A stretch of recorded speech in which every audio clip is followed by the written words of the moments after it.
If you're an eBay user, Webgility's just made it easier than ever to track expenses and fees by utilizing the eBay Payouts feature. This video will cover how to download and post eBay Payouts directly into QuickBooks using Webgility Online. To start, head to the Settings menu at the bottom left and then click Accounting. You'll want to make sure that you're using Detailed or Transactional Accounting, and this should open up a menu at the top, with the last option being labeled Fees. Under the Fees page, you'll want to select the Do you want to post the payout fees option, which will open up more settings for you to select. Go through these settings under the Bill and Expenses details and get everything routed to your liking. Next, you'll want to navigate to the Accounting menu on the left side nav, and then to Payouts. Here, you'll see a detailed list of the payouts that Webgility was able to retrieve directly from eBay.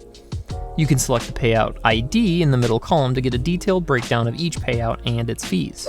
Whenever you're ready to post the payout, simply click Post to QuickBooks when inside of an individual payout ID, or select the checkbox next to any number of the unposted payouts that you wish to post, and then click Post to QuickBooks at the top left. After the payout's been posted, head to QuickBooks to check and make sure that it's set up to your liking, and if you need to, you can always unpost the payout report directly from the same screen inside Webgility.